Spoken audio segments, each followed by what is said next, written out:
दरवाजे पर जोर जोर की दस्तक और डरावनी आवाजों से अब हवेली की दीवारें भी गूंजने लगी थी और आवाजें अब हवेली के बाहर तक आने लगी थी।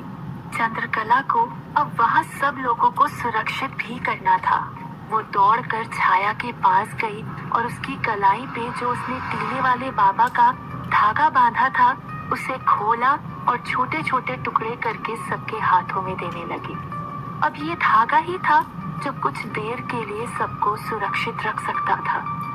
सबको धागा देने के बाद चंद्रकला यामिनी के पास आई और आखिरी धागा उसे देने लगी तो पहले तो उसने लेने से मना कर दिया, पर कहीं ना कहीं मौत का डर तो उसे भी था तो उसने ले लिया। पर जैसे ही उसने अपनी हथेली पर वो धागा रखा, वो धागा भस्म हो गया और यामिनी के मुंह से चीख निकल गई। हे भगवान, इस औरत ने तो मुझे जला दिया। देख रहे हैं आप लोग, ये हमारी रक्षक नहीं बल्कि भक्षक बनकर आई है। यामिनी ने चंद्रकला की शिकायत करते हुए कहा, पर ये सब देखकर चंद्रकला की आंखें भी फटी की फटी रह गई थी। चंद्रकला अब तक तय नहीं कर पा रही थी कि इस आत्मा की यामिनी से कोई दुश्मनी है या इसकी बुरी शक्तियां बढ़ रही हैं। चंद्रकला सोच ही रही थी कि यामिनी ने फिर चिल्लाते हुए कहा, निकल जाओ अभी के अभी यहाँ से और हमें हमारे हाल पे छोड़ दो। हमें तुम्हारी मदद की कोई जरूरत नहीं है। चंद्रकला ने वहाँ खड़े बाकी लोगों की तरफ देखा। सबकी आंखें नम थी और मानो उनकी आंखें कह रही हो कि ऐसा मत करना चंद्रकला, एक तुम ही हो जो हमारी मदद कर सकती हो। अगर तुम ही हमें छोड़कर चली जाओगी तो हम कहाँ जाएंगे। चंद्रकला ने सबके मन की बात पढ़ ली थी और यामिनी से कहने लगी कि देखो मालकिन, इस धागे का भस्म होना शुभ संकेत नहीं है। इसकी शक्तियाँ बढ़ती जा रही हैं। इसके पहले कि इसकी शक्तियाँ इतनी ज्यादा बढ़ जाए कि हम उसे काबू में ही ना कर पाए, आप मुझे चाबी दे दीजिए। मैं आपके सामने हाथ जोड़ती हूँ। चंद्रकला ने विनती करते हुए कहा, पर यामिनी ने उसकी सारी बातें अनसुनी कर दी। तो चंद्रकला ने अब उम्मीद भरी नजरों से योगेंद्र की ओर देखा। योगेंद्र भाई साहब, कम से कम आप तो मालकिन को समझाइए। दरवाजे के पीछे की बढ़ती आवाजों और धागे के भस्म हो जाने के बाद अब योगेंद्र भी डर चुका था। उसने चंद्रकला का साथ देते हुए कहा, यामिनी, अब तो मुझे भी लगता है कि चंद्रकला, इससे पहले कि योगेंद्र अपनी बात पूरी कर पाता, यामिनी ने उसे हाथ के इशारे से बीच में ही रोक दिया। नहीं भैया, आप कुछ नहीं जानते। अगर एक बार ये दरवाजा खुल गया तो गांव में प्रलय आ जाएगा, जो मैं कभी नहीं होने दूंगी। जब तक ये इस दरवाजे के उस तरफ है, ये हमारा कुछ नहीं बिगाड़ सकती। यामिनी ने अब ये साफ कर दिया था कि कुछ भी हो जाए वो दरवाजा नहीं खोलेगी। पर जैसे ही यामिनी ने ये कहा था कि ये हमारा कुछ नहीं बिगाड़ सकती, चंद्रकला ये सोचने पर मजबूर हो गई कि यामिनी ने ये शक्ति आत्मा के लिए इस्तेमाल किया था या उसने भूल में ये बता दिया था कि अंदर जो है वो एक औरत थी। पर अब तक चंद्रकला ये तो समझ ही गई थी कि यामिनी ये दरवाजा नहीं खोलने देगी। चंद्रकला को अब कुछ और ही सोचना पड़ेगा और उसके लिए उसे यहाँ से जाना होगा। पर जब उसने छाया की तरफ देखा कि उसकी हालत अभी भी वैसी ही थी, नंदिनी पास में बैठी बिलख रही थी। वो इन माँ बेटी को ऐसे छोड़ के नहीं जा सकती थी। अगर छाया को कुछ हो गया तो वो नीति को क्या जवाब देगी। तभी उसकी नजर अपने गले में पहने रुद्राक्ष पर गई जो टीले वाले बाबा ने उसे दिया था, और दूसरी नजर छाया पर।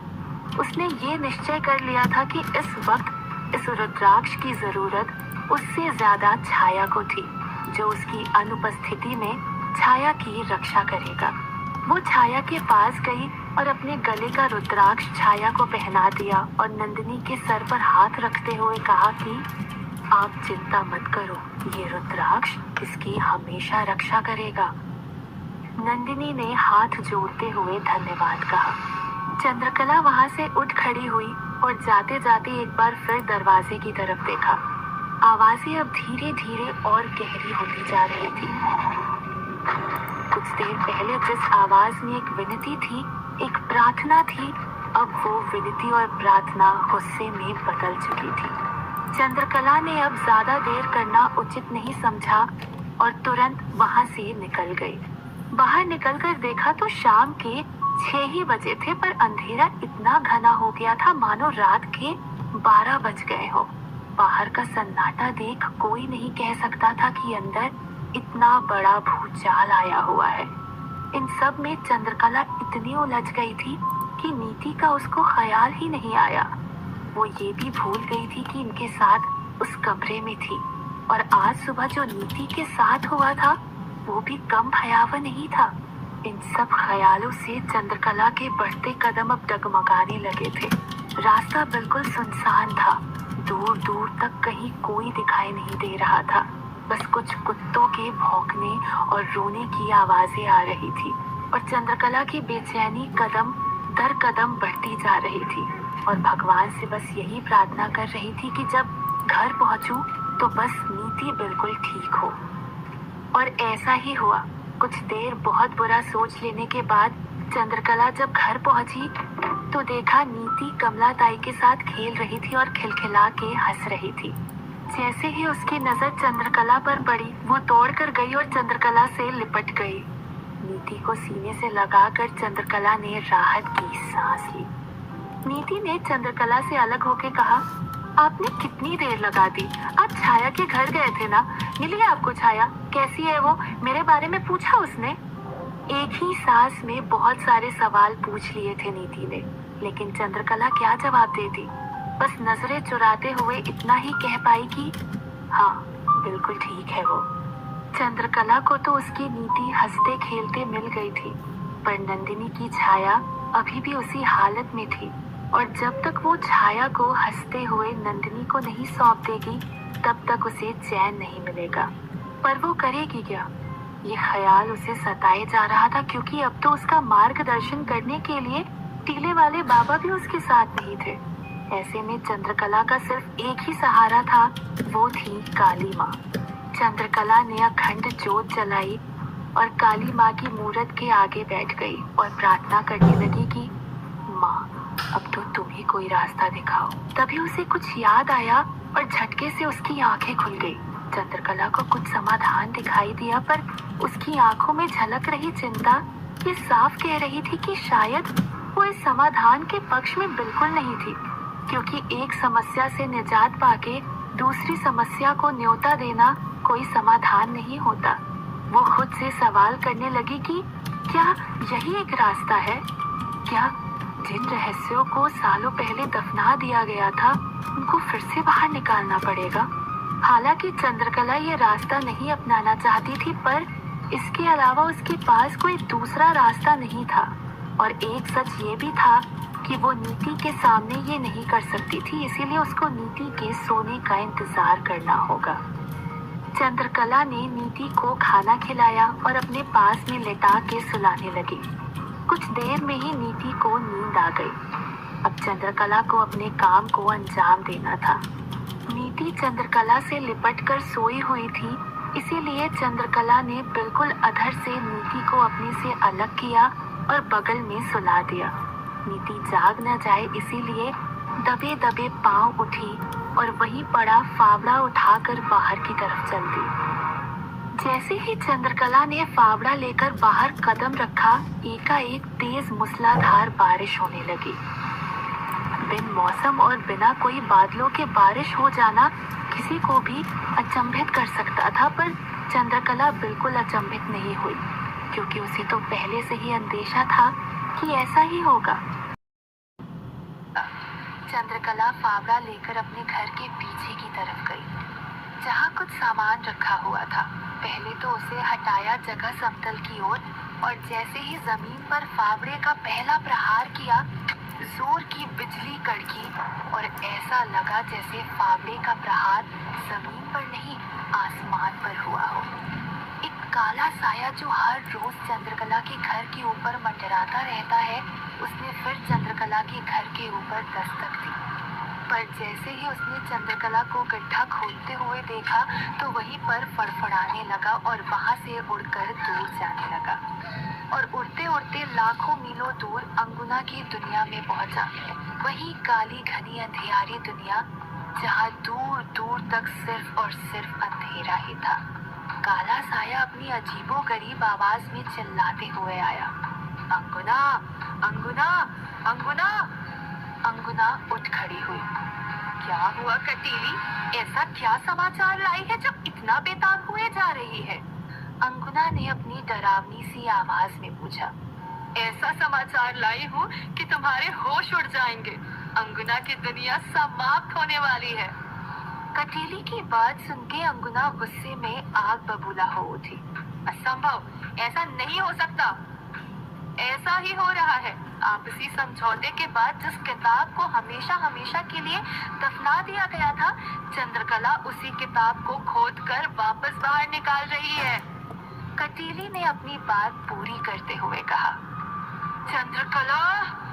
अंगुना इतनी जोर से चिल्लाई कि दूर दूर तक सब कुछ गूंज गया। आसपास चारों तरफ चील और कौवों की आवाजें सुनाई देने लगी। चंद्रकला, हमने अपना वादा निभाया था। तुम्हें भी अपना वादा निभाना चाहिए था, पर तुमने नहीं निभाया और इसकी सजा मिलेगी। सिर्फ तुम्हें ही नहीं, मायापुर के लोगों को भी। अंगुना गुस्से में चिल्लाते हुए बोली। चंद्रकला ने 5-6 फीट गहरा गड्ढा खोद लिया था और थक कर चूर हो चुकी थी। ऐसा लग रहा था जैसे अब फावड़ा उठाने की भी हिम्मत नहीं बची थी उसमें। पर चंद्रकला ने हिम्मत नहीं हारी और लगातार जमीन पर फावड़ा चलाती रही। पर लगातार फावड़ों की आवाजों से नीति की नींद खुल गई। वो उठी और चंद्रकला को खोजने लगी, पर चंद्रकला को आसपास न पाकर फावड़े की आवाज का पीछा करने लगी और आंगन के पीछे की खिड़की की तरफ पहुंची। खिड़की के उस पार देखा तो अचंभित रह गई कि आखिर माँ आधी रात को ये क्या कर रही है, और वहीं पर खड़ी होकर चंद्रकला के गड्ढे खोदने का इंतजार करने लगी। और चंद्रकला लगातार गड्ढा खोदे जा रही थी। कुछ देर बाद चंद्रकला ने फावड़े से एक जोर का प्रहार किया और फावड़ा किसी ऐसी चीज से टकराया कि चारों तरफ हवाओं में एक जोर की टन सी आवाज गूंज गई। आवाज इतनी गहरी थी कि नीति को भी अपने कान बंद करने पड़ गए। चंद्रकला समझ गई थी कि जिसका उसे इंतजार था ये वही था। अब उसने धीरे धीरे रेत हटाना शुरू किया। कुछ देर बाद नीचे झुकी और जब वापस उठी तो उसके हाथ में एक सोने का डब्बा था, जिसकी चमक इतनी ज्यादा थी कि अंधियारी रात में भी उसने चारों तरफ रोशनी कर दी थी। ऐसा लग रहा था मानो कोई उसे देख ले तो शायद उसकी आंखें चौंध जाए। नीति ये सब देख रही थी और बिल्कुल अचंभित थी। चंद्रकला ने उस डब्बे को खोला और उसमें से एक फटी पुरानी किताब निकाली। चंद्रकला ने उस डब्बे को वहीं पर रख दिया और किताब को लेकर एक ओट में आ गई जहां बारिश से बचा जा सके। ये किताब कोई मामूली किताब नहीं थी। इस दुनिया से पूरी तरह दैत्य और बुरी शक्तियों को मिटाने के लिए हजारों साल पहले 108 ऋषियों ने मिलकर कुछ सालों तक तपस्या की थी और फिर उस तपस्या से मिले समूचे ज्ञान को इस किताब में संजो दिया। इस किताब में हर बुरी शक्ति से निपटने का हल था और उस बुरी शक्ति को समाप्त करने का उपाय भी। और धीरे धीरे बुरी शक्तियों का अंत होने लगा था। ऐसे में बुरी शक्तियां अपनी जान की गुहार लगाते हुए सब ऋषियों के पास गई और आखिर में ये समझौता हुआ कि बिना किसी कारण कोई भी बुरी शक्ति किसी को तंग नहीं करेगी। सब अपनी अपनी दुनिया में रहेंगे और इस किताब की शक्तियों का इस्तेमाल नहीं किया जाएगा। और उसके बाद इस किताब का कभी इस्तेमाल नहीं हुआ। आखिर में ये किताब ऋषि अर्थवा के पास थी और कुछ साल पहले ऋषि अर्थवा और चंद्रकला ने मिलकर इस किताब को हमेशा हमेशा के लिए दफना दिया था, ताकि ये कभी किसी गलत हाथों में ना चली जाए। उसके बाद ऋषि अर्थवा चंद्रकला को कभी नहीं मिले। पर आज जब चंद्रकला के पास ना ही तो ऋषि अर्थवा का साथ था, ना ही टीले वाले बाबा का, और उस आत्मा को मुक्त करना भी जरूरी था। ऐसे में मजबूरन चंद्रकला को सालों पहले दफनाई इस किताब को वापस बाहर निकालना पड़ा। और चंद्रकला इस किताब में अपनी समस्या का हल ढूंढने लगी। खिड़की से नीति भी सब कुछ देख रही थी। चंद्रकला किताब के पन्ने पलट रही थी। पन्ने पलटते पलटते वो एक पन्ने पर आकर रुक गई और उसकी आंखें फटी की फटी रह गई कि उस दरवाजे के पीछे की आत्मा का पता लगाने के लिए चंद्रकला को प्रतिष्ठी यज्ञ करना पड़ेगा। चंद्रकला को अब ये डर सताने लगा था कि कहीं वो दलदल में तो नहीं धंसती जा रही। पहले तो इस किताब को निकालना और अब ये प्रतिष्ठी यज्ञ। चंद्रकला ये सोचने लगी कि उसे ये करना चाहिए या नहीं। आखिर क्या है प्रतिष्ठी यज्ञ? क्या चंद्रकला प्रतिष्ठी यज्ञ से हवेली के भीतर बसी आत्मा का पता लगा पाएगी? और अंगुना के इस गुस्से की आग में अब कौन कौन चपेट में आएगा?